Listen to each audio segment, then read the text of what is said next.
আসসালামু আলাইকুম। Test paper কেনার সিজন চলে আসছে। যারা এসএসসি তে আছো তারা টেস্ট পেপার কিনবা, যারা এইচএসসি তে আছো তারাও ফেব্রুয়ারি মাসের 15-16 তারিখের দিকে ফর শিওর টেস্ট পেপার কিনবা। বাট টেস্ট পেপার এখন বাজারে অনেক অ্যাভেলেবল হয়ে গেছে। আমাদের সময় এত বেশি কোম্পানি ছিল না, বাট এখন অনেক টেস্ট পেপার আছে।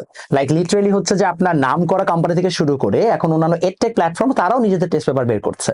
তাহলে প্রশ্ন হচ্ছে টেস্ট পেপারটা আসলে আমি কিনবো কিসের বেসিসে? টেস্ট পেপারে কি এমন জিনিস হচ্ছে আমাকে দেখা দরকার যার বেসিসে আমি বুঝতে পারবো এই টেস্ট পেপারটা আমার জন্য ভালো। আনফরচুনেটলি আমি আসলে ডিরেক্টলি কোনো টেস্ট পেপারের নাম বলতে পারছি না, বিকজ এটা ঠিক না। সো আমি আপনাকে রাদার কয়েকটা বৈশিষ্ট্য বলে দিব, এবং এই বৈশিষ্ট্যগুলো যে টেস্ট পেপারের সাথে মিলবে আপনি শুধুমাত্র সেই টেস্ট পেপারটা কিনে ফেলবেন। আগে থেকেই বলে রাখি, বাজারের majority test paper more or less same. However, কয়েকটা ইউএসপি আসলে প্রত্যেকটা টেস্ট পেপারে থাকেই, এবং সেটার বেসিসে আমরা তাদেরকে আলাদা করতে পারি। আমরা যে কোনো একটা টেস্ট পেপার সেইটার বেসিসে নিতে পারি। Let's get started. প্রথমে টেস্ট পেপার কেনার সময় আপনি যে জিনিসটা মাথায় রাখবেন সেটা হচ্ছে চ্যাপ্টার ওয়াইজ কোয়েশ্চেন। আপনারা সবাই জানেন যে কোনো একটা টেস্ট পেপারে আসলে দিন শেষে দুটো পার্ট থাকে, একটা থাকে কোয়েশ্চেন, একটা থাকে মেড ইজি। মেড ইজিটাই বেশি ইম্পর্টেন্ট, বিকজ এখানে চ্যাপ্টার ওয়াইজ সলিউশন গুলো আলাদা করে দেওয়া থাকে। তো আপনি মেড ইজিটা নিয়ে দেখবেন যে এখানে চ্যাপ্টার ওয়াইজ কোয়েশ্চেন গুলো আলাদা করা আছে কিনা। অনেক টেস্ট পেপারে শুধুমাত্র থাকা যায় বোর্ড ওয়াইজ আলাদা করা থাকে। সো এখন মেজরিটি টেস্ট পেপারে এটা নিয়ে আসছে, তারপরও একটু চেক দিয়ে দেখবেন যে চ্যাপ্টার ওয়াইজ কোয়েশ্চেন গুলোকে আলাদা করা হয়েছে কিনা। অনেক সময় অনেকে বলতে পারেন যে ভাই সৃজনশীলের ক্ষেত্রে টপিক ওয়াইজ আলাদা করলে ভালো হতো। The problem is topic wise এটাকে আলাদা করাটা কঠিন, বিকজ সৃজনশীলে সাধারণত 3 এবং 4 মার্কের কোয়েশ্চেনটা দুইটা ভিন্ন ভিন্ন টপিক থেকে হয়। আবার ক আর খ অনেক সময় ভিন্ন ভিন্ন টপিক থেকে হয়। তো আমি আসলে কোয়েশ্চেনটাকে কোথায় ঢোকাবো? তাহলে দেখা যাবে একটা ফুল সেট সৃজনশীল পাওয়া যাবে না, তখন আমাদের আসলে সেপারেট সেপারেট সৃজনশীল হবে।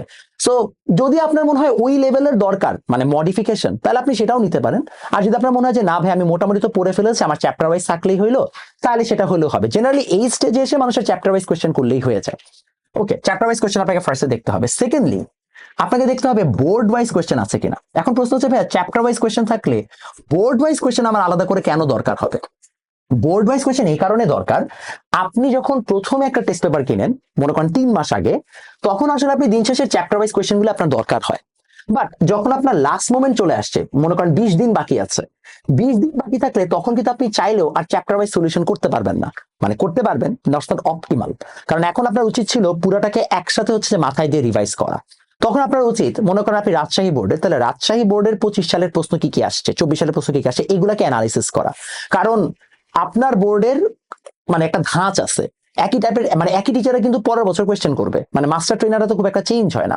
তো দেখা যায় যেহেতু হচ্ছে যে একই টিচারের হচ্ছে কোয়েশ্চেন করার চান্সেস আছে, তাই তারা হচ্ছে যে একটা একই ধাঁচের কোয়েশ্চেন করলে আপনার বোর্ড অনুযায়ী কোয়েশ্চেন গুলো দরকার। কারণ সেই অনুযায়ী আপনি চাইলে এখন লাস্ট মোমেন্টে নিজে নিজে হচ্ছে এমসিকিউ সলভ করতে পারবেন, প্র্যাকটিস করতে পারবেন। এবং অবশ্যই দেখবেন সেখানে হচ্ছে প্রপারলি এমসিকিউ এর ব্যাখ্যাগুলো দেওয়া আছে কিনা, কারণ অনেক সময় সেটা একটু দ্রুত দরকার হতে পারে আপনার জন্য, সেটা করলে আপনার জন্য খুবই ভালো। এটা আসলো chapter wise question, board wise question. 3 number আপনার যে জিনিসটা খুবই দরকার সেটা হচ্ছে নাম্বার অফ কোয়েশ্চেন। সো এখন টেস্ট পেপারের সবচেয়ে বড় হচ্ছে যে গেম প্ল্যানটা এই জায়গায় যে তারা সবচেয়ে ডাইভার্সিফাইড অ্যামাউন্ট অফ কোয়েশ্চেন আনতে চায়। একটা টেস্ট পেপার বানানো হয় কিভাবে? জেনারেলি মনে করেন যে প্রথমে সবগুলো স্কুলের নেটওয়ার্ক থেকে তার আগে কোয়েশ্চেন গুলোকে কালেক্ট করে। কোয়েশ্চেন গুলো কালেক্ট করার পরে তারা সেগুলোকে সলিউশন করায়। সলিউশন গুলো কিভাবে করায়? ওয়েল, তাদের অনেকের ইনবিল্ট টিম থাকে, মানে তাদের কোচ, মানে তাদের হচ্ছে যে নিজেদের কোম্পানিতে টিম থাকে। আগে তারা যেটা করতো সেটা হচ্ছে বুয়েট, ঢাবি এটসেট্রা বিভিন্ন জায়গাগুলোতে তারা হচ্ছে যে আলাদা আলাদা হচ্ছে যেরকম প্রজেক্ট ওয়াইজ জিনিসগুলো দিয়ে তাদেরকে তাদের মাধ্যমে সলভ গুলো নেওয়াই নিত। এখন এটা খুব একটা বেশি করে না, টু বি অনেস্ট। এখন তাদের নিজেদের ইনহাউস টিম থাকে, যে ইনহাউস টিমটাই হচ্ছে সারা বছর ধরে কোয়েশ্চেন গুলোকে সলভ করতে থাকে। তো তারা পরীক্ষা হওয়ার সাথে সাথেই কোয়েশ্চেন গুলোকে নিয়ে আসে, সলভ করে সাথে সাথে হচ্ছে যে আপলোড করে। ইটস আ ভেরি টায়ারসাম কাজ, অনেক লম্বা একটা প্রসেস। একটা 500 পেজের টেস্ট পেপার বানানো আসলে কঠিন আছে। তো তারা প্রত্যেকটা কোয়েশ্চেন গুলোকে নেয়। এখন স্বাভাবিকভাবে এখানে অনেক স্কুলের হচ্ছে যে মানে কানেকশন কার কোম্পানির সাথে আছে তার বেসিসে হচ্ছে যে টেস্ট পেপারে কোয়েশ্চেন অ্যাড হয় অথবা অ্যাড হয় না। সো কিছু কিছু স্কুল আছে যেগুলো আমি দেখি অনেক সময় অনেক টেস্ট পেপারে থাকে না, যেমন আপনার বিন্দুবাসিনী, খাস্তগির, এই টাইপের কয়েকটা স্কুল আছে যেগুলো একটু মনে করেন যে ভালো কোয়েশ্চেন করে, কিন্তু অত নাম করা না, অ্যাটলিস্ট ঢাকা শহর বা বিভাগীয় শহরগুলো এত বেশি চিনে না। এই স্কুলগুলো আপনাকে দেখতে হবে আছে কিনা, ক্যাডেট কলেজগুলো আছে কিনা। ঢাকা শহরের নাম করা স্কুলগুলো যেমন saint Joseph, residential, Viqarunnisa, Rajuk, holy cross, এই সবগুলো স্কুল কভার করা হচ্ছে কিনা, এই জিনিসটা আপনাকে একটু এনশিওর করতে হবে যে নাম্বার অফ কোয়েশ্চেন গুলো ঠিক আছে কিনা। কারণ আপনি বলতে পারেন ভাই এত কোয়েশ্চেন আমি কি করবো, আমার তো আসলে সব করা দরকার নাই। ট্রু, একটা মানুষ 3 মাসে এমনি ফুল টেস্ট পেপার সলভ করতে পারবে না। টেস্ট পেপার নেওয়ার কারণ হচ্ছে টেস্ট পেপার আপনাকে কেউ একজন দাগায় দিবে, সেখান থেকে হচ্ছে আপনি এগুলো জানতে পারবেন। আমি ইনশাল্লাহ দাগায় দেওয়ার চেষ্টা করবো সামনের হচ্ছে 1-2 সপ্তাহের মধ্যে। সো আপনাকে এইভাবে নাম্বার অফ কোয়েশ্চেন গুলো হচ্ছে যে আইডেন্টিফাই করতে হবে। ক্লিয়ার? বুঝতে পেরেছি যে আসলে আমাদের কতগুলো কোয়েশ্চেন আছে, ডাইভার্সিফাইড অ্যামাউন্ট অফ কোয়েশ্চেন আছে কিনা সেটা দেখে দেন আপনি যে কোনো একটা টেস্ট পেপার কেনার চেষ্টা করবেন। আর নাম্বার 4 সবচেয়ে ইম্পর্টেন্ট, সলিউশন অ্যাকুরেসি।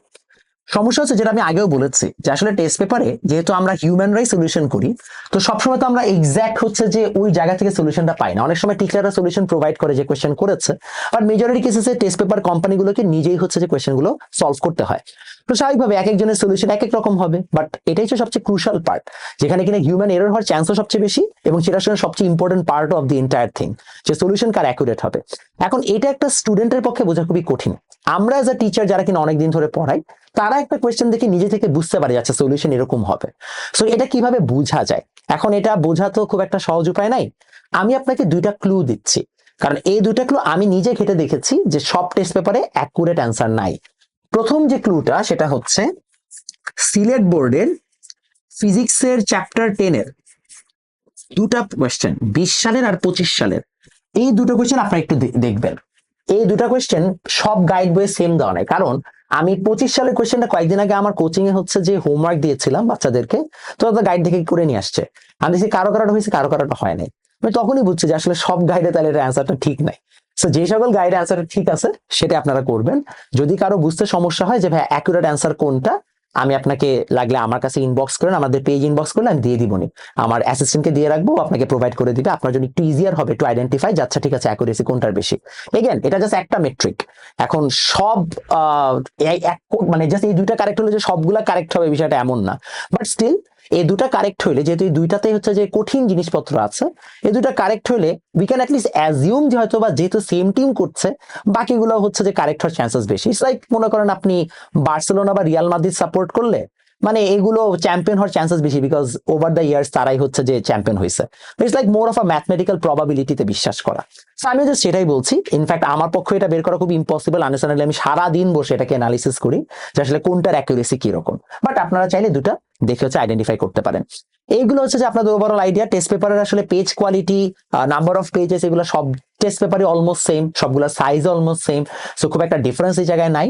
আপনি চেষ্টা করবেন এই জিনিসগুলো দেখতে, এবং অবশ্যই হচ্ছে যে লাগলে আপনারা হচ্ছে বিভিন্ন টেস্ট পেপারের আপনারা তো ডেমো দেখতেই পারেন, অর্থাৎ যে আপনারা নিজেরা ডেমো দেখতে পারেন। সেই বিভিন্ন ডেমো গুলো দেখে তারপর আপনারা কিনে ফেলবেন, বাট একটা নিয়েন অ্যাটলিস্ট। কারণ আপনাদের যদি টেস্ট পেপার কেনার ইচ্ছা থাকে তাহলে আগে আগেই কিনে ফেলবেন, পরে কিনে লাভ নাই, বিকজ সময় পাবেন না শেষ করতে। যাদের কেনা দরকার তারা আগেই কিনে নেবেন। আর যদি কেউ ভাবেন যে ভাই আমি টেস্ট পেপার কেনার সময় পাচ্ছি না, সুযোগ পাচ্ছি না, তার অ্যাটলিস্ট 25 সালের মানে 20 থেকে 25 সালের বোর্ড কোয়েশ্চেন গুলোকে কালেক্ট করে ফেলেন, সেগুলো অন্তত সলভ করার চেষ্টা করেন। যদি সলভ করতে পারেন খুবই ভালো। টেস্ট পেপার কিন্তু দুই ক্যাটাগরি স্টুডেন্ট কিনে, একটা হচ্ছে যাদের মাত্র 3 মাস সময় আছে, একটা হচ্ছে অনেকে আছে যারা বছর প্রথমে কিনে ফেলে এবং তারা সারা বছর ধরে সলভ করে। এটা কিন্তু একটা ভালো অ্যাপ্রোচ। যদি আপনারা কেউ সারা বছরের জন্য কিনেন তাহলে একটু কেয়ারফুলি কিনবেন, কারণ আপনাকে এটা সারা বছর ধরে হচ্ছে যে সার্ভিস দিবে। আর যেহেতু 3 মাসে কিনবেন তাদের জন্য হিসাবটা আলাদা। আশা করি আপনাদের সবাইকে এই ভিডিওটা অনেক হেল্প করেছে। আমি চেষ্টা করছি অথেন্টিক একটা রিভিউ দিতে যে আসলে কোন টেস্ট পেপার কিভাবে নিলে ভালো হয়। এগেন বাজারে সব টেস্ট পেপারই অলমোস্ট তারা সিমিলার জিনিসপত্র দিচ্ছে, বাট এগেন কিছু না কিছু হচ্ছে চেঞ্জেস থাকে। দেখা হবে নেক্সট ভিডিওতে।